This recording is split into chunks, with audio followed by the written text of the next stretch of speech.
9번째 계명입니다.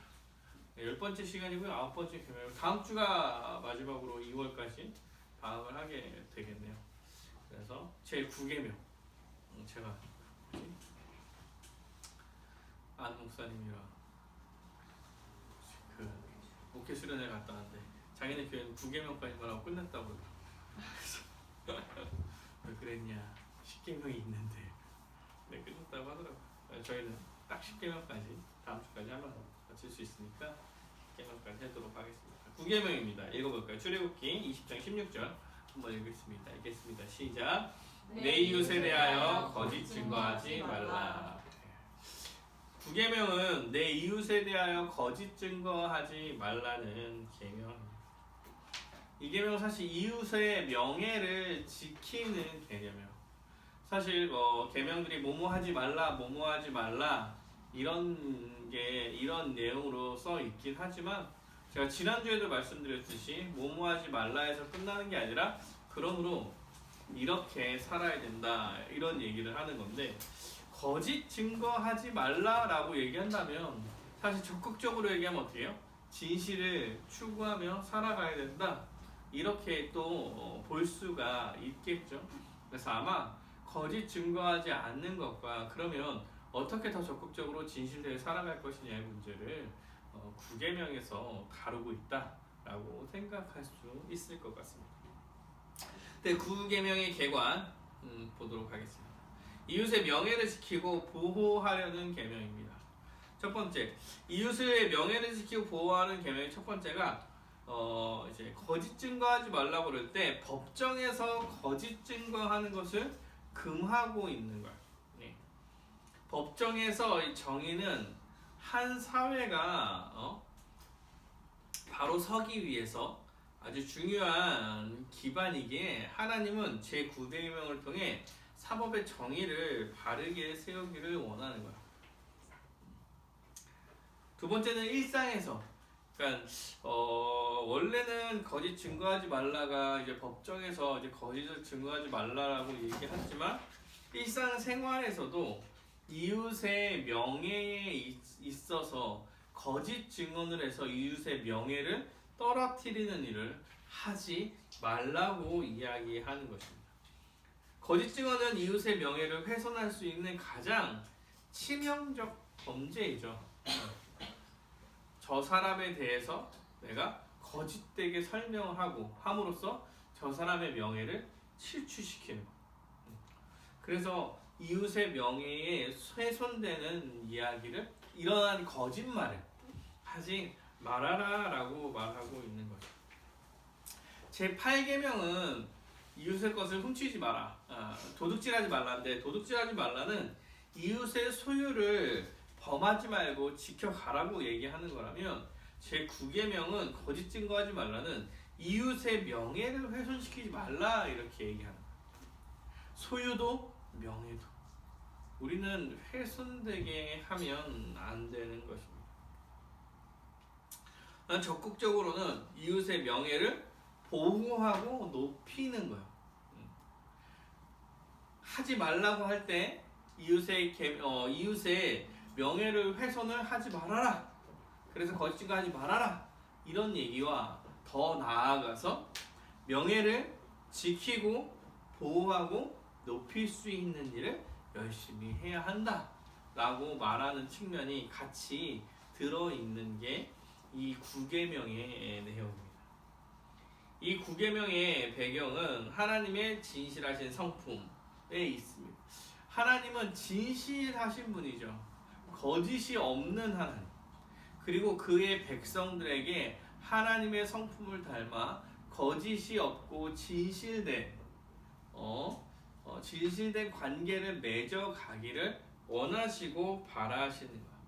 그러니까 하나님께서 만드신 세상은 거짓이 없고 진실된 세상을 하나님께서 만드신 거죠. 왜냐하면 하나님께서는 거짓이 없는 분이시기 때문에 그래요. 하나님은 거짓이 있을 수가 없어요. 하나님께서 말씀하신 것은 그대로 되는 것, 그대로 되는 것. 창조주 하나님의 능력이죠. 안 될 것이 아무것도 없기 때문에 주님께서는 거짓 증거하실 필요가 없으신 분이에요. 없으신 분. 그럼으로써 그의 백성들에게도 거짓을 요구하지 않습니다. 거짓되지 말라고 이야기하시는 것입니다. 그래서 하나님은 서로의 하나님의 나라에서 서로가 진실되게 말하고 진실되게 행하는 세상을 만들기를 원하시는 거예요. 고대 사회에서 이 진실된 증언 자체가 되게 중요한 역할을 했어요. 고대 사회에서도 이러한 부족단의 이제 진위 여부, 범죄의 여부를 밝히려는 시대가 다 있었겠죠. 근데 옛날에는 뭐가 중요하냐면 증언이 제일 중요하죠. 지금처럼 고도로 발달된 상황에서 증거를 막 찾아서 하는 시대가 아니었기 때문에 한 사람이 이야기하는 그 증언이 굉장히 힘을 발휘하는 시대였어요. 그러므로 인해서 그 거짓된 증언을 하지 않고 진실된 증언을 해 나가는 것이 사회의 기반을 아주 유지하는 데 중요한 역할을 하는 거예요. 법정에서 그것을 가려주고 해는 거죠. 그런데 여러분 생각해 보시면 하나님 나라다. 그리고 법정이 없어도 모든 사람이 진실되게 살아간다고 한다면 법정이라는 것은 사실 필요하지 않죠. 진위 여부를 가리고 누가 죄인이고 아니고를 가릴 필요가 없기 때문에 그렇습니다. 하나님께서 만드신 세상은 이 진실이 가득하고 거짓이 없는 세상이겠죠.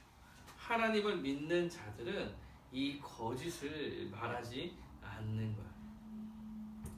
그래서 성경은 이 거짓 증언을 방지하기 위한 제도를 두어서 거짓 증언 때문에 법질서가 흔들리는 일을 막고자 했어요. 법질서가 흔들리면 사회가 흔들리는 것이기 때문에 그렇습니다. 현대 재판이야 뭐 거짓 증언만으로 끝나지 않으니까. 그래서 이스라엘의 법정은 좀 그 성문 앞에서 좀 생활이었대. 생활. 누군가가 이제 연장자, 그 성읍에서 오랜 연장자와 경험이 풍부한 사람이 이 모든 것을 재판을 성문 앞에서 많이 행하는 이런 것들이 일상생활이었던 시대였대요. 그럼으로써 더 진실된 관계가 훨씬 중요하고 필요한 상황이었다. 제9계명을 이렇게 주신 목적은 하나님의 형상으로 창조된 사람을 위해서 이렇게 주신 거예요. 여러분 그 10계명을 보시면 아시겠지만 이 9계명은 사람의 명예를 보호하고 존중받게 하기 위해서인 거예요. 그럼 6계명에 살인하지 말라는 뭐예요? 살인하지 말라. 8계명에 도둑질하지 말라. 마찬가지죠. 모두가 다 하나님의 형상으로 창조된 사람을 보호하기 위하여서. 하나님의 형상으로 창조된 사람이 보호받고 존귀하게 여김을 받아야 하기 때문에 그것을 지켜가려고 6계명에 살인하지 말라, 8계명에 도둑질하지 말라, 9계명에 거짓 증거하지 말라 이렇게 이야기하는 거예요. 이웃에 대해서 거짓 증거하고 막 도둑질하고 살인이 빈번해지면 이제 그 사회는 행복하고 즐거운 사회가 아니게 되겠죠. 그러므로 하나님의 형상으로 창조된 사람을 위한 계명이다. 하나님의 형상으로 창조된 사람이 귀하기 때문에 그 사회에서 살아갈 때 평안하고 기쁘고 복되게 살고 한 사람이 존중받게 하기 위하여서 여러 가지 제도를 10계명 안에 두신 거죠. 그래서 사실 그 사람이 되게 중요해요.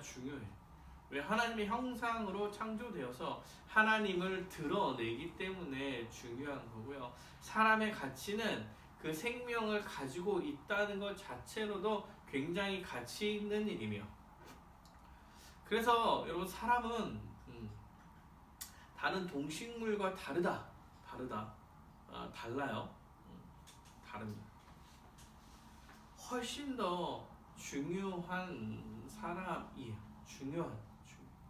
그래서 다른 창조물과 비교할 수 없다. 비교할 수 없습니다. 그리고 사회 질서의 기반을 확립하기 위해서 구계명을 주신 거예요. 하나님은 제 구계명을 통해서 사람이 서로 말과 법 질서를 믿고 사랑하며 평안한 사회를 누리기를 원하셨던 거예요. 그래서 공의로운 법 질서 이런 것들이 펼쳐지고, 근데 이게 다 진실되라는 게 진실되다 이런 것들이 그 말에서 주로 나타나는 거죠. 말. 서로가 관계 가운데 말을 잘하고 질서를 잘 유지해서 평안한 안식의 사회를 누릴 수 있게 하려는 목적이 있는 거예요. 개인 간의 진실된 말과 태도는 건강하고 평안한 관계를 만들어요. 그리고 건강하고 평안한 관계는 사회를 안정적으로 유지해 가게 하는 거죠. 모든 사람이 건강한 관계 가운데 있으면 사회가 안정되겠죠. 안정될 거예요. 그래서 개인 간의 진실된 말과 태도는 사회에서 아주 필요한 기반입니다. 기반. 그리고 구계명의 목적은 의롭고 진실한 하나님 나라. 하나님 나라는 의롭고 진실한 나라입니다. 하나님의 나라, 하나님의 백성은 진실하게 살아가며 공의로운 세상을 만드는 거예요. 하나님 나라는 공의롭고 진실된 세상이고, 하나님 나라의 백성은 그런 세상에서 그러한 것들을 추구하며 하나님의 공의와 진실을 추구하며 살아가는 자들일 것입니다. 근데 거짓은 거짓은 사탄의 특징입니다. 사탄. 세상을 움직일 자들이 이 거짓을 가지고 움직이는 거예요. 죄와 사망, 거짓을 가지고 사람을 조종하고 있는 거죠. 그래서 우리는 하나님의 성품인 진실됨을 가지고 살아가야 할 것이며, 주님께서는 우리의 진실됨을 원하시는 거예요. 거짓은 좀 악한 것을 좀 많이 나타내죠. 거짓으로 속임으로써 여러 가지 죄와 악함이 드러나게 돼 있어요.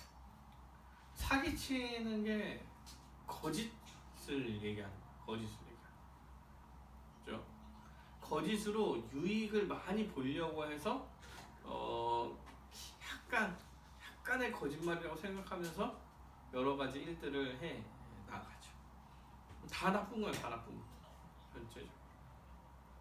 사탄이 거짓으로 우리를 속여가며 주를 믿지 못하게 만들 거예요. 이건 역시 거짓에 대한 문제입니다. 구계명의 목적은 진실된 하나님 나라를 이루기 위한 하나님의 명령입니다. 율법이라는 건 하나님의 의를 드러내는 것이기 때문에, 하나님의 의의 기준이기 때문에 하나님은 진실된 하나님 나라를 추구해 가시는 것입니다. 제9계명이 그래서 뭘 금지하고 있냐? 제9계명이 무엇을 금지하고 있느냐 이렇게 얘기할 때, 먼저는 직접적으로 얘기하는 게 그거예요. 법정에서의 거짓 증언. 법정에서 섰을 때 거짓 증언을 금지하고 있는 거야. 이게 이제 당시에 이제 되게 체감적으로 다가오는 일들일 거야. 이 10계명을 들었을 당시에는 아마도 그런 법정적인 일들이, 법정에서 일어나는 이런 판단들이 아주 일상생활에서 많이 벌어지는 일들이었어. 그렇기 때문에 누가 와서 증언해주고 막 이런 일들이 많았었고, 이것이 진실되게 이루어졌을 때 억울한 사람이 없어지는 거야. 그리고 공정하고 공평한 결과를 낼 수 있는 거죠. 거짓 증언은 공정해야 하는 사법 질서와 정의를 의도적으로 흔드는 행위이기 때문에 하나님은 이런 거짓 증언을 죄다 이렇게 이야기했죠. 그래서 법정에서 거짓 증언하는 것은 굉장히 심각한 죄라고 이야기할 수 있어요. 그래서 성경이 증언하는 거짓의 증언은 아주 심각합니다. 왜냐면 아합과 이세벨의 간교한 계획에 의해 나봇이 억울한 누명을 쓰고 죽임을 당했다. 그러니까 거짓말 하나가 한 사람을 죽음으로 몰아가기까지 하는 거야. 그런 거죠. 이거 열왕기상에 나오는데 21장 11절부터 16절에 이렇게 나와. 그의 성읍 사람 곧 그의 성읍에 사는 장로와 귀족들이 이세벨의 곧 그가 자기들에게 보낸 편지에 쓴 대로 하여 금식을 선포하고 나봇의 백성 가운데 높이 앉히매 때에 불량한 두 사람을 들어와 그의 앞에 앉고 백성 앞에서 나봇에게 대하여 증언하여 이르기를 나봇이 하나님과 왕을 저주하였다 하매 무리가 그를 성읍 밖으로 끌고 나가서 돌로 쳐 죽였어요. 나봇을 돌로 쳐 죽였어요. 거짓말로 하나님과 왕을 저주했다라고 그러고. 왜 그랬을까요?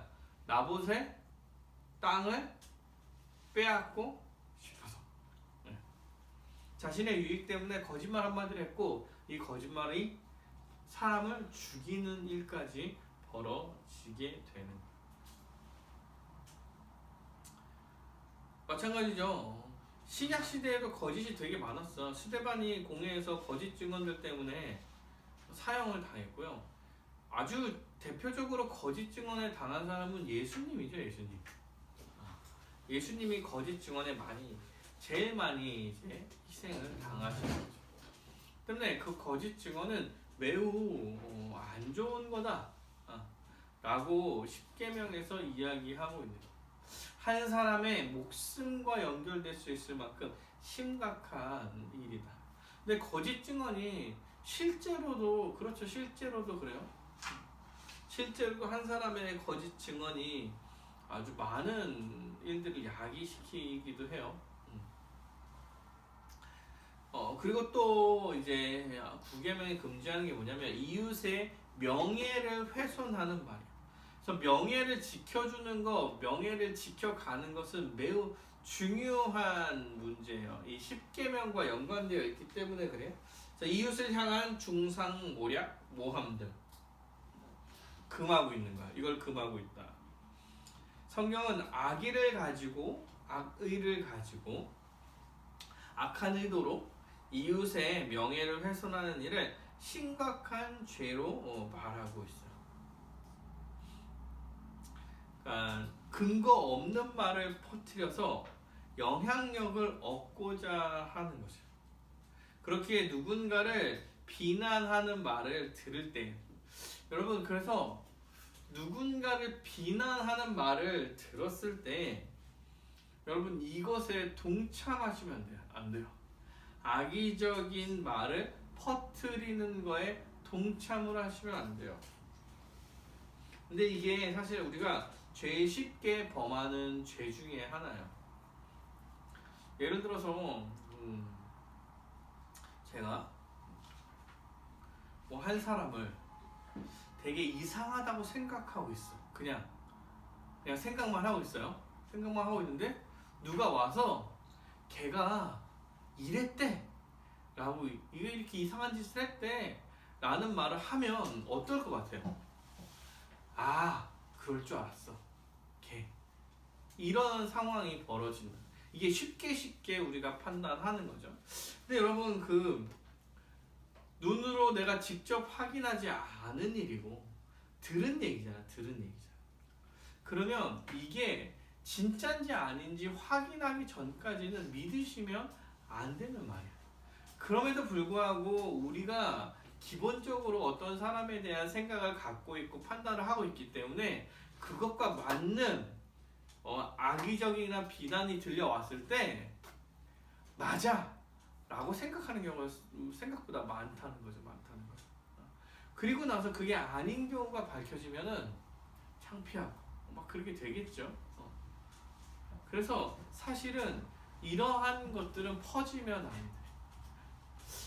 그런데도 불구하고 악한 죄성 있는 사람들이 그렇게 얘기할 때 이것을 듣거나 믿으시면 안 돼요. 내 눈으로 확인한 게 아니라면. 이웃에 대한 비방이나 험담을 하지 말아야 됩니다. 악의와 비방은 너희 입에서 부끄러운 것이다 라고 골로새 3장 8절에 이야기하고 야고보서 4장 11절에 이렇게 얘기해요. 형제들아 서로 비방하지 말라. 형제를 비방하는 자나 형제를 판단하는 자는 율법을 비방하고 율법을 판단하는 것이다. 이렇게 얘기해요. 그래서 비방하지 마시길 바랍니다. 비방하지 마세요. 여러분 제가 진짜 잘못한 건데 어떡합니까? 여러분 잘못한 게 내 형제와 자매 같은 사람한테 잘못한 게 보이면 비방하지 않죠. 누가 비방해? 그것을 고쳐주기 위해서 노력을 한다던가 그 사람과 얘기를 잘해서 이것을 어떻게든 잘 해결하고 그러한 습관이라면 고쳐주고 나쁜 거라면 어떻게든 좀 잘 고쳐서 잘 지낼 수 있게 노력해가는 거지. 비방하는 거는 아주 무책임한 일이죠. 비방만 하는 거는 아주 무책임한 일이에요. 그 사람을 위해서 그랬다는 건 다 거짓말입니다. 다 거짓말. 비방하지 않아요. 그래서 험담하지 않습니다. 근데 비방이라는 것이 공동체를 회방하는 가장 치명적인 일이면서도 가장 많이 일어나는 일들 중에 하나예요. 엄격히 금하고 있다는 사실을 기억하시길 바랍니다. 이웃을 향한 정죄와 비판을 하지 말아야 됩니다. 상대방의 실수나 잘못에 대해서 과도한 기준을 적용해서 함부로 정죄하거나 비판하면 안 돼요. 이거죠, 이거. 이게 아주 구체적인 예가 그거냐. 내로남불. 내가 하면 로맨스, 남이 하면 불륜.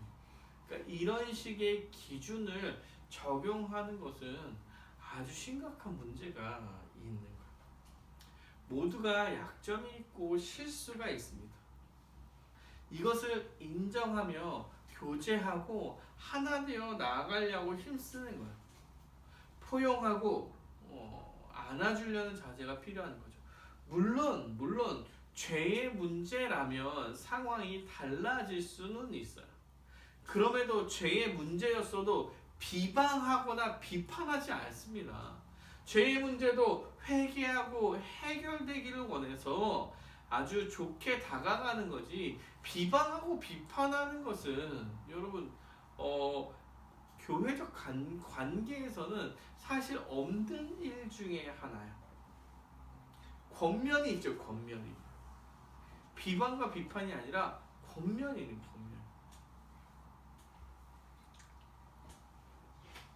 그래서 죄의 문제가 아니라면 성향과 환경과 이거에 따른 거면 받아들이며 같이 나아가는 것입니다.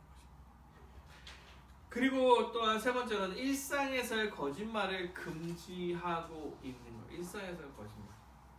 그래서 거짓말을 금지하는 9계명이에요. 그래서 일상 속에서 쉽게 하는 거짓말을 금하는 계명이 제 9계명입니다.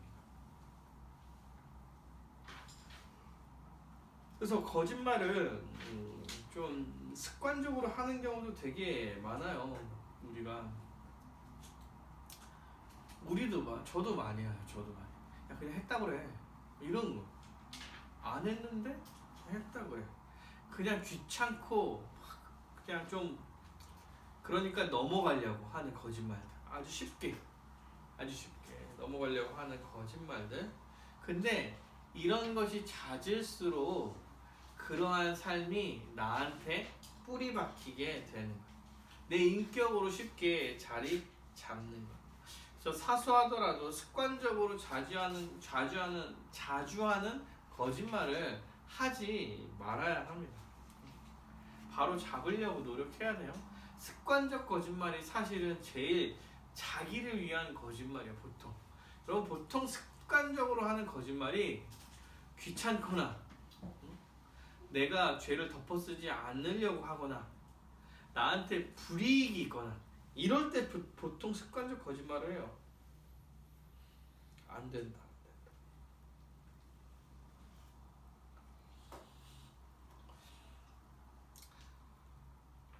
타인과의 약속을 가볍게 여기는 태도도 여러분 거짓말을 하는 거죠. 약속을 아주 쉽게 저버리는 것도 거짓말 하는 거잖아. 몇 시에 보기로 했는데 몇 시까지 이걸 마치기로 했는데 잘 못 맞춰. 근데 이것도 되게 습관적으로 하시는 분들이 있어요. 습관적으로. 네, 안 된다.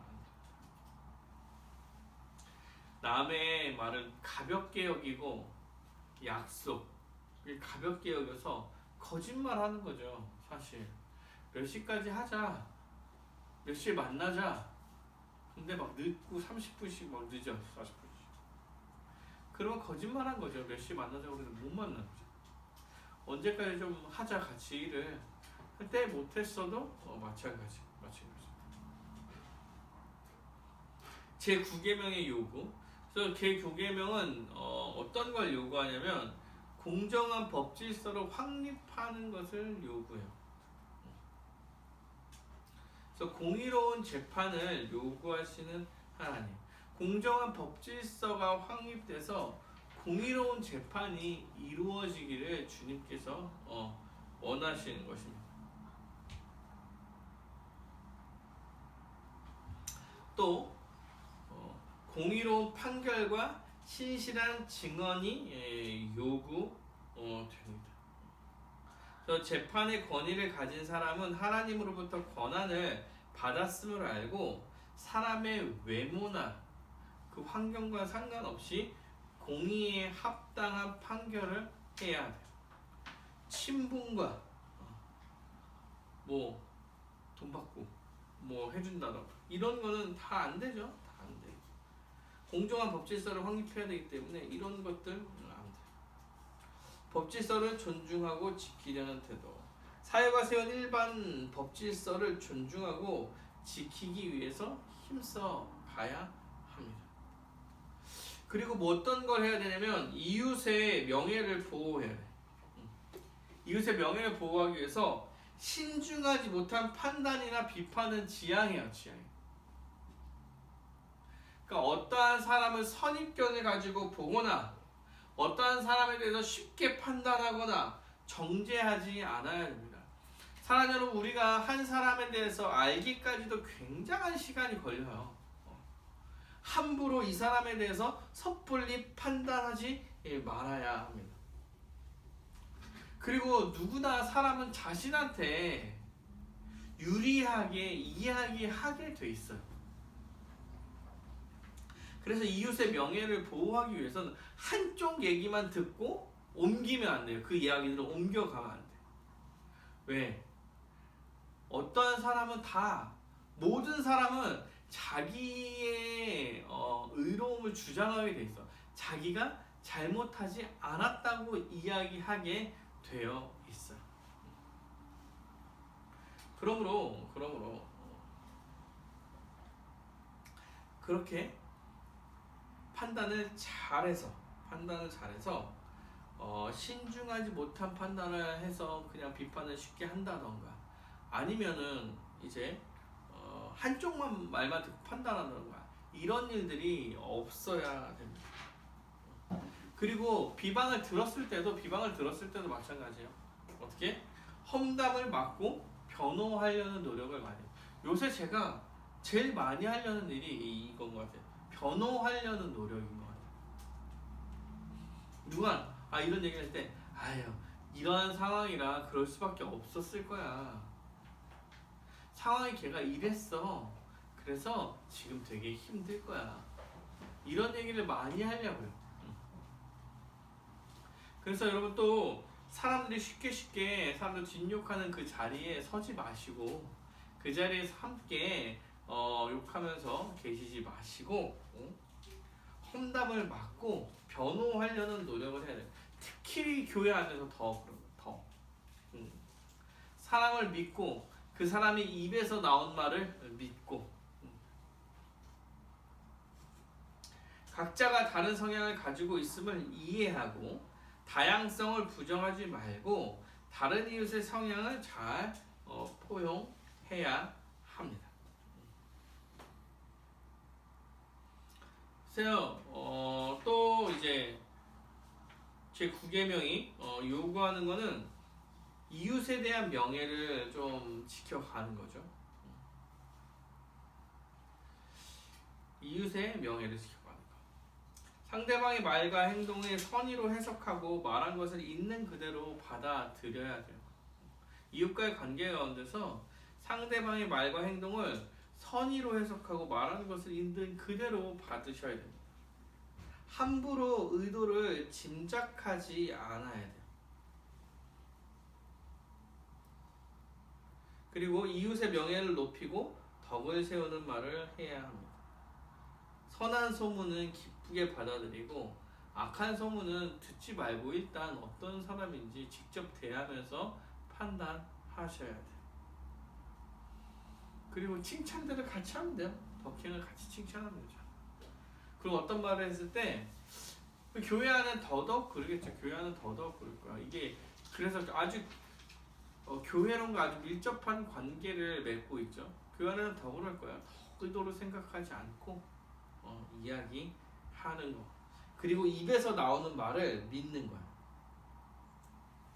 누구한테 어떤 얘기를 들었어요. 아, 제가 이렇게 행동했대. 이건 저런 거 아니야? 라고 들었어. 근데 그 사람한테 가서 물어봤더니 아, 그때 우연하게 무슨 일이 있어서 내가 이렇게 행동한 거야 라고 이야기한다면 직접 얘기하는 말을 믿어야지. 직접 얘기하는 말. 아, 저 사람이 그 행동만 보고 잘못 판단했겠구나 라고 말한 사람의 그 말을 믿는 거야.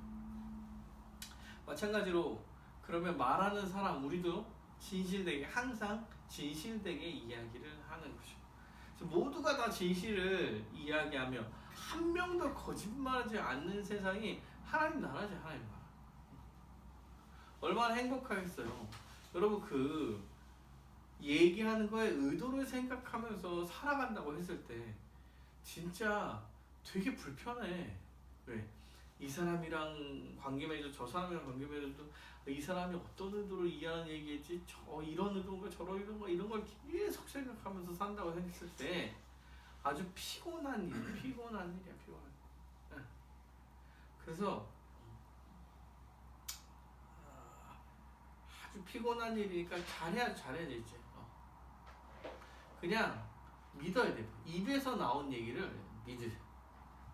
그리고 의도가 없다고 판단하시고 그 다음에 잘 받아들이시면 됩니다. 그래서 현대적 적용으로 되게 많아요. 공정한 법질서를 확립하기 위해서 관심과 노력을 해야 되죠. 그래서 공정한 법질서가 유지되기 위한 관심을 가져야 돼요. 그래서 사회에서도 공정한 법질서가 확립되기 위한 민주적 절차에 의견을 같이 모아야 돼요. 본인들도. 그리고 그러한 것을 추구하는 위정자들한테 표를 던지는 거예요. 우리가. 여러분 표를 던질 때 기독교인이라고 뽑고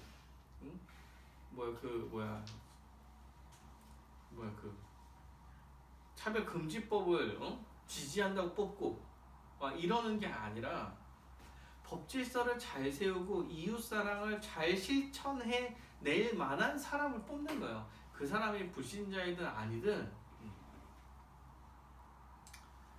공정한 것을 확립해 가려는 게 하나님이라면 누군가를 세우셔서 일하실 것이고 그것도 일반은 총정에서 하나님께서 계획해서 나아가는 거라고 생각하고 그러한 것들을 잘하는 판단을 해서 골라야죠. 그러니까 여러분 그 되게 유명무실할 수도 있겠지만 여러분이 그 투표 선거에 들어가서 투표를 한다 그러면 어떤 걸 해야 되냐면 이 사람이 빨가냐 파라냐 어디에 속해 있냐 이런 걸 보는 게 아니라 이 사람의 공약을 보는 거예요. 공약. 어떠한 마음을 갖고 어떠한 생각과 어떠한 의도를 갖고 있는 사람인가. 아, 이런 거에서 법질서를 세워가려고 하냐, 이웃을 사랑하려고 하느냐, 이러한 공약들을 보는 것이 이 사람의 어떤 교회를 다니네 마네 뭐 이런 걸 보는 게 아니다. 현대적 조경으로 언론과 미디어에 대한 비판적 접근이 필요합니다. 왜냐하면 거짓이 없는 진실함을 대해야 되잖아요. 그리고 남의 거짓을 판단해야 되잖아요. 듣고 믿지 않아야 되잖아요. 어떠한 거짓된 내용을 듣고 믿지 않아야 되는데 여러분 언론과 미디어가 지금은 되게 아주 가짜뉴스와 거짓된 얘기들이 많죠. 많은 시대 가운데서 비판적으로 접근해야 될 필요가 생기는 거예요. 언론과 미디어가 가진 힘과 공적 역할에 비해 언론의 지배구조가 사기업에 약간 치우쳐져 한계가 좀 나타나고 여러분 그 언론이라는 개념 자체가 되게 너무 광범위해졌죠. 누구나 다 그냥 기사 쓰면 기자고 막 이게 돼버리는 사회에서 합리적 판단을 해갈 수 있는 사실 능력도 키우셔야 돼요. 능력을 키워야죠. 그러려면 언론 보도를 분별할 수 있는 기본적 소양도 필요하고 가짜 뉴스와 부정확한 보도에 동요되지 않을 수 있는 신중함도 가져야 하고 되게 거짓 정보들이 많아요. 일부러 그런 걸 만들어내는 사람들도 있죠. 왜? 그 조회수 올리려고 그 타이틀 하나 다 진짜 말도 안 되는 얘기를 하죠. 누구 죽었네, 뭐 누구 이혼했네, 유명한 사람들 대놓고 뭐 이런 거 있잖아요. 그리고 아주 그 부동산이든 정치든 아주 가짜 정보를 중간중간 섞여서 막 얘기하는 것들이 있는데 잘 분별할 수 있어야 되죠. 온라인에서도 명예를 지켜가야 됩니다. 9계명이 이웃의 명예를 지키는 것이라고 했을 때 우리는 남의 명예를 훼손하는 일을 하지 말아요. 그것이 신자이든 불신자이든 사람이 존중받아야 되는 악의적으로 비난하는 행위는 분명한 범죄입니다. 범죄. 그러니까 여러분 여러 가지 일들 가운데 댓글들을 너무 익명으로 막 다는 거, 댓글들로 막 악의적으로 이야기하는 거, 이런 게 다 범죄. 여러분 이것이 사람의 목숨을 앗아가잖아요. 요새는 이런 것들이 사람의 목숨을 앗아가잖아요. 잘 판단하셔야 되는 일이죠. 잘 판단하셔야 돼요. 사람이 존중받는 게 매우 중요해요. 왜? 하나님의 형상으로 창조된 자이기 때문에 그렇습니다. 그러므로 명예를 지켜주셔야 돼요. 잘못된 것이라면 댓글 달 때도 아주 잘 달아야죠. 근거를 갖고 이야기를 잘 해야죠. 뭐 어머니 아버님 다 데리고 막 욕하고 막 이러한 일들은 진짜 아주 심각한 죄라는 사실을 기억해야 되는데 지금 사회적으로 너무 이런 게 만연해 있어서 여기에 휩쓸려 가면 안 되죠. 존중하는 문화를 생각하셔야 됩니다. 9계명을 성취하신 예수 그리스도, 예수님께서 이 9계명을 성취하셨은 거예요. 진실하지 못한 죄인을 9계명을 지킬 수 없는 사람은 9계명을 지킬 수 없어. 진실하지 못한 죄인, 죄 가운데 사망과 죄와 사망 가운데 거해 있던 죄인이기 때문에 우리는 속고 유혹을 당할 수밖에 없는 자들. 그리고 거짓이 만연한 시대. 그리고 또한 사탄의 존재, 유혹한 사탄의 존재. 뭐 이러한 것들이 우리를 진실되게 살아갈 수 없게 한다면 예수님께서는 이 모든 것을 다 지켜내셨죠. 예수님은 말과 행동의 진실하신 분이에요. 말하신 대로 행하신 분, 말하신 대로 살아오신 분이죠. 그분이 이러한 계명들을 가르쳐 주신 거고, 그가 십자가에 달려 죽으심으로써 그 죄인들, 진실하지 못한 죄인들, 진실할 수 없는 죄인들의 죄를 사하여 주시고 예수와 연합해서 예수처럼 살 수 있는 능력도 허락해 주신 거예요. 예수님께서 그 모든 것을 다 이루어내셨고, 우리는 예수를 믿어 예수 안에서 이 모든 일을 행할 수 있는 능력을 얻게 된 거예요. 진실되게 살아갈 수 있는 능력을 얻게 된 자들인 거죠. 그럼 교회는 그것을 지키면서 살아가야 돼요.